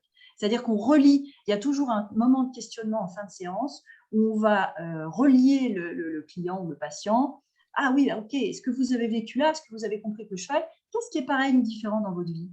Et du coup, comment vous pourriez faire dans votre vie pour que ce que vous avez vécu là, ça puisse se mettre en place aussi? Et là, on utilise pleinement la métaphore. C'est ça qui va être vraiment un effet d'émergence, en fait, de compréhension chez la personne. Parce qu'ils vivent des choses avec les chevaux, ils sont capables de dire « Ah, le cheval, il a fait ça, j'ai compris ça, etc. etc. » Puis quand on leur dit « Mais finalement, dans votre vie quotidienne, il y a parfois, est-ce qu'il y a des choses pareilles ou différentes ?» Et là, quand je questionne comme ça, je questionne clean, c'est-à-dire que je n'invite pas. Je demande juste s'il y a du pareil ou du différent. Et je ne dis pas est-ce que vous vous énervez aussi dans la vie quotidienne? Voilà. Je reste très générique. Et alors, souvent, ils font voilà, d'un coup, ça fait tilt. Ah ben oui, en fait, avec mon patron, avec mon mari, avec ma femme, avec mes enfants. Voilà. Et souvent, ils font le parallèle, en fait. Parce que rencontrer le cheval, c'est rencontrer l'autre, de toute façon. Donc, on met en place nos modes de communication avec l'autre. Sauf qu'on n'a pas le langage pour se réfugier. Absolument. Absolument. Et j'ai fait une séance individuelle avec une jeune femme il y a quelques jours avec les chevaux. Euh, et, euh, et le cheval s'est enfui carrément. Ah oui. Il s'est carrément enfui. Et voilà. Donc c'était une belle métaphore parce que c'est vrai que cette femme était dans une situation qui ne lui convenait pas. Voilà, le cheval, Et il a fait ce qu'elle aimerait faire peut-être. peut-être, peut-être. Peut-être. En tout cas, c'est vrai que les chevaux sont très souvent des métaphores et ils nous donnent des indications, des enseignements, je dirais presque. Et alors, grand merci pour tous ces éléments. Hein. C'est très, très riche, vraiment une quantité d'éléments qu'on aimerait mettre en œuvre pour certains. Et, et aussi pour les explications sur la pleine conscience, sur l'hypnose, sur la cohérence cardiaque, sur la théorie polyvagale qui est importante en ce moment. Donc je rappelle que tu as ce livre, hein, Thérapie brève avec les chevaux, je Avec le sais plus cheval. avec Ouais, le cheval, pardon. avec le cheval. Voilà. Et donc qu'on peut trouver à la FNAC et chez votre bonne librairie de Tout à fait. quartier également. Oui. Et donc Et il existe aussi en format numérique. Il est aussi possible de se le procurer de façon numérique, pas forcément en ouvrage papier. Et donc aussi sur votre tablette si vous le souhaitez. Donc très très bon livre que je recommande vraiment parce qu'il permet de passer en revue, de donner une quantité d'outils et, et voilà, je rappelle aussi que tu as toute une formation aussi hein, avec ton organisme de formation parce que plusieurs personnes posaient la question. Alors je suis en train de regarder le chat puisqu'on va doucement vers la clôture du webinaire. Je suis en train de regarder les questions. Voilà, donc justement, Tiffen demandait où est-ce qu'on peut se former et où intervenez-vous. Voilà, et donc d'ailleurs, quelqu'un lui a répondu, vous pouvez vous former sur ellipsi.com. Il y en a qui sont au courant. Oui, effectivement, sur ellipsi.fr. Et le lieu de formation, c'est les Hogues, c'est dans l'Eure en fait. On est à 25 km de Rouen, entre Rouen et Paris. Donc, ce sont des formations qui existent en présentiel et aussi à distance. Mais je conseille le présentiel quand même, c'est beaucoup mieux. Moi, avec les chevaux, je conseille fortement le présentiel, même si ça fait 2 ans qu'on fait des webinaires. Hein, mais je conseille fortement le présentiel. Ça ne remplace pas les webinaires, ça ne remplace pas les cours à distance, ça ne remplace pas les livres. Ça, c'est absolument certain. Alors, Elodie demande ou elle témoigne, je ne sais pas, c'est être aligné corps, âme et cœur. Tout à fait, tête, cœur, Voilà. corps, exactement. Et donc, Candice nous dit depuis la formation à Ellipsi en hypnose, j'ai utilisé les 5 sens dans les séances à saupoudrer de méditation de pleine conscience. Certainement, oui. Merci à Sylvain, Victoria et Ludovic, donc ton compagnon qui, je crois, intervient également pour Oui, les formations. Fortement, oui. Ludovic est grand spécialiste de l'hypnose, formateur en Voilà. hypnose avec et sans cheval. Anne qui nous dit le traumatisme, gros coup de stress du cheval, peut se concrétiser chez lui par un coup de sang. Et si ça arrive une fois, ça revient malheureusement plus facilement. Bien sûr. Voilà, ça peut arriver. Le cheval peut être traumatisé, hein. Quoique, à mon humble avis, il est moins facilement traumatisé que les humains. Et à mon humble avis également aussi, je ne sais pas ce que tu en penses, Victoria, mais souvent, c'est plus l'humain qui prolonge le traumatisme Mais oui. que le cheval qui prolonge le traumatisme lui-même. Il y a eu une expérience qui a été faite comme ça avec des personnes à cheval, 2 groupes. Alors, je ne me souviens plus de tous les détails, mais je vais essayer de le faire simple. Et globalement, il y a un groupe témoin, donc un groupe sur lequel on n'interagit pas, et un groupe en fait où on dit au cavalier, vous voyez, il y a une personne là, et au moment où vous allez passer avec votre cheval, elle va ouvrir son parapluie. Et ça va effrayer le cheval, parce que bon, pour les gens qui ne connaissent pas les chevaux, en fait, les chevaux ont très très peur des parapluies. Exactement. Donc, sur les 2 groupes, il y a exactement la même configuration, avec la même personne avec son parapluie, sauf que dans un groupe, on leur dit rien, et dans l'autre groupe, on prévient. Et en fait, dans le groupe où les cavaliers sont prévenus, tous les chevaux ont réagi. Ça montre que le cheval est complètement connecté à nos émotions, puisque, alors que dans le groupe, les chevaux, certains ont peut-être réagi, mais en tout cas, beaucoup moins. Oui, c'est vrai qu'il y a cet enseignement. J'ai oublié de préciser, on n'ouvre pas le parapluie. Hein. Ah oui, personne, c'est ça, on n'effraie pas les chevaux en fait. Voilà, exactement. En fait, les personnes, c'est juste dans leur pensée, quoi. C'est juste parce qu'ils anticipent. Et c'est pareil, nous, hein, quand on anticipe un obstacle qui nous fait peur ou quelque chose, un endroit où le cheval a eu peur la dernière fois, c'est nous qui allons réactiver le truc parce qu'on y pense. Le cheval, lui, il ne pense pas forcément. Et est-ce que ce n'est pas nous, simplement, qui induisons ça dans sa réaction? Donc, oui, tout à fait. J'ai vu passer une question sur le temps que pouvait durer une thérapie brève. J'ai vu ça. Et c'est vrai que c'est une bonne question parce que souvent, elle est posée, avec ou sans cheval d'ailleurs. On parle de thérapie brève, on dit généralement qu'on va travailler 5 à 10 séances par problématique. Donc, ça ne veut pas dire forcément que ça dure 5 ou 10 séances, parce que parfois, des patients ont plusieurs problématiques. Donc, moi, il m'arrive d'accompagner des personnes sur de la longue durée, hein, plusieurs années. Mais la base des thérapies brèves, et c'est plutôt la posture, ça s'appelle thérapie brève, mais ce n'est pas tellement en lien avec la durée de la thérapie. Oui. Voilà. Aussi, quelqu'un demande, est-ce que nous sommes obligés d'utiliser l'hypnose? Et il y avait une autre personne qui demandait, est-ce que tout le monde est... Parce qu'il y a des gens où l'hypnose ne fonctionne pas, finalement. Oui, alors, obligé, non, on n'est jamais obligé, absolument. Alors, je ne sais pas si la question concernait la formation ou pas, mais bon, l'hypnose, ça peut être aussi de la relaxation profonde. Hein. Il n'y a pas d'obligation de travailler. Les thérapies brèves, ce n'est pas que l'hypnose. L'hypnose en fait partie, comme d'autres outils. Voilà. Et puis, pour ce qui est de la réceptivité à l'hypnose, ce n'est pas un don, c'est ce que je dis toujours, ni du côté du praticien, ni du côté du patient d'ailleurs. Ça s'apprend. Et il y a des personnes, que ce soit les praticiens ou les patients, qui sont spontanément à l'aise avec le fait de partir dans leur imaginaire, et il y en a d'autres qui le sont beaucoup moins et qui passent par de l'apprentissage un peu plus long. Mais comme je disais tout à l'heure, quand on fait un peu de respiration, cohérence cardiaque, respiration bougie, qu'on commence à imaginer une bougie et qu'on est dedans, on commence déjà à être dans l'hypnose. Donc, pour les patients un peu anxieux par rapport à ça, j'utilise ça généralement. Ça passe tout seul. Ça ne m'est jamais arrivé en consultation d'avoir un patient qui ne part pas en hypnose. Super. Ok. Bon, ben, merci à vous. Alors, dernière possibilité, si vous voulez poser des questions. Candice, que je connais d'ailleurs, nous dit, je vais faire mon infirmière en cancérologie. C'est sûr que j'ai moi-même eu des patients en cancérologie. Le cheval aide, hein, et Aussi parce que la maladie du cancer est une maladie de l'immunité quelque part et des cellules immunitaires qui ne fonctionnent Oui, plus très bien, hein. oui, oui.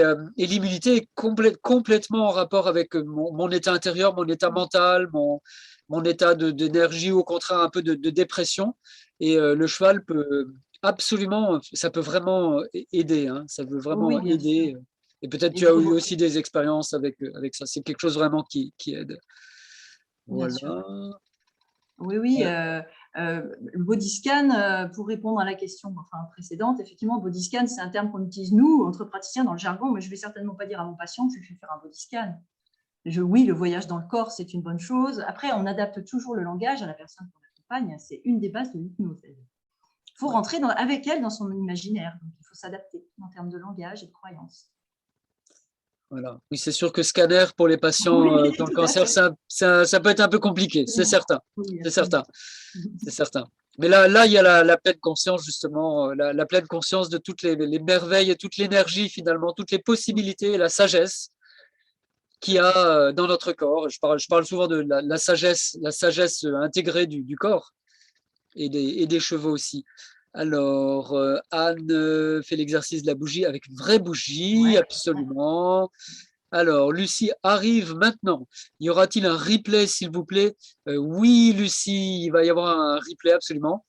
Euh, le replay va être sur le site internet Cheval en pleine conscience. Et je vais vous copier le site internet sur le chat.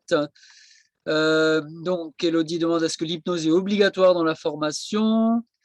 Euh, Et j'avais vu une autre question. Le fait de vivre avec des chevaux au quotidien peut-il aider pour les pratiques et pour les formations? Je vais vous copier le lien. Oh bah oui, bien sûr, ça peut aider, évidemment. Oui, tout à fait. Il y a une connaissance qui est… Partager un quotidien, c'est complètement différent de simplement aller voir son cheval dans un centre équestre. Ça n'a rien à voir. Effectivement, c'est… Plus on va être proche de lui dans son état naturel, plus ça va être pertinent dans les interventions et dans ce qu'on va pouvoir faire avec lui, bien sûr. Oui. Nous, nos chevaux, alors nous, on est sur un domaine, en fait, en lisière de forêt. On a 13 hectares et nos chevaux sont en troupeau, en fait. Ils sont 12 et ils vivent, ils sont pieds nus, ils sont dehors toute l'année, ils sont pleins de bouillasse, tout crado, et ils vivent leur vie de cheval avec leurs interactions de cheval. Ce qui fait que ça leur donne aussi un bon équilibre quand ils sont en thérapie, parce que le cheval, il absorbe comme une éponge. Quand il est en thérapie, il absorbe beaucoup de choses. Et c'est important qu'il puisse avoir une balance, en tout cas quelque chose qui lui permette de décompresser. Donc nous, voilà, on les laisse au plus proche de leur vraie vie pour qu'ils aient cet équilibre-là de pouvoir, entre deux séances, aller souffler avec les copains. Tout à fait. J'ai eu le plaisir de passer chez toi déjà, Victoria. C'est d'ailleurs un très très bel endroit, hein. C'est vraiment dans la nature avec comment dire un troupeau vraiment magnifique, hein.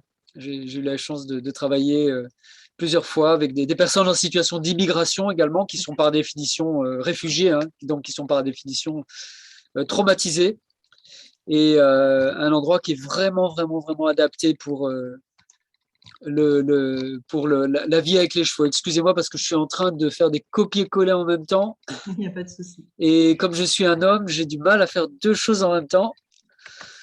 Ah, c'est Ouais. une croyance, ça, Ah, Sylvain. c'est une croyance, c'est vrai, c'est une croyance limitante, c'est un peu vrai. C'est un peu vrai. Et pour répondre à la question d'Élodie, sur est-ce obligé ou pas de faire l'hypnose, en fait, l'hypnose fait partie du cursus total. Après, ce sont des modules qu'on peut suivre séparément. Toutes nos formations peuvent être suivies à la carte. C'est-à-dire c'est possible de faire un module, deux modules. Voilà. Et si l'hypnose ne l'intéresse pas, elle peut faire d'autres modules, bien sûr. Voilà. Donc, je regarde le chat. Alors, tout le monde n'y a pas accès. Alors, Elodie, pour avoir accès à ces pages de webinaire, il suffit de s'inscrire, en fait, de devenir membre du site et c'est gratuit. Par contre, il y a une petite procédure d'approbation de membres qui prend 1 à 2 jours, hein, et puis après, Elodie, tu vas avoir accès en fait directement à tous les webinaires. C'est gratuit, mais c'est sur inscription, avec donc ton adresse email. Et, euh, et voilà, il suffit de donner son adresse email et d'attendre la validation. Et après, tu auras accès gratuitement au site avec les webinaires. Donc, tous les mois, on espère qu'on va continuer longtemps, hein, même si ça ne remplace pas le contact physique avec les chevaux. Et donc, ce soir, on a passé vraiment 90 minutes, 1 heure et demie, fantastique avec toi, Victoria. Le plaisir partagé, en tout cas. C'est vraiment voilà, toujours intéressant d'aller approfondir ces sujets-là et en bonne compagnie en plus. Donc, c'est vraiment super pour moi aussi. Et je voudrais également remercier les participants qui nous ont accompagnés pendant ce webinaire.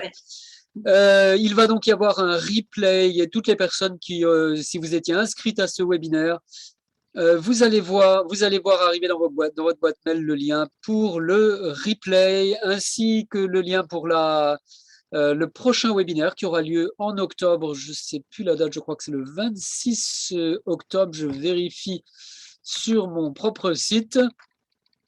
Et donc, nous accueillons le mardi 26 octobre à 19h Lucille Piquer qui va nous faire rentrer dans son monde, le monde de Lucille, le monde de la sagesse animale. Et donc, Lucille est une communicatrice animale, enfin plutôt une communicatrice intuitive avec les animaux. Elle va nous parler de sa pratique dans à peu près un mois, le 26 octobre. Voilà, merci encore, merci à vous.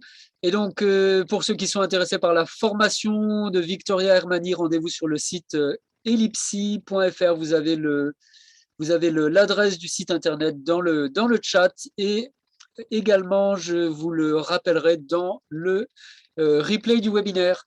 Voilà, je vais vous mettre. Un grand merci, En mode. Merci à vous. Et donc, on va se mettre en mode, voilà, en mode galerie. Et puis, je vais vous proposer d'ouvrir vos micros pour qu'on puisse se dire tous au revoir et se souhaiter une bonne soirée. Au plaisir de vous revoir le mois prochain. Voilà, bonsoir à Annecy, bonsoir à tous. Bonne soirée. Au revoir. Au revoir, bonsoir. Bonsoir. Bonsoir. Plein de belles expériences en pleine conscience avec vos chevaux. Bonsoir à tous. Bonsoir. Salut Sylvain, à bientôt.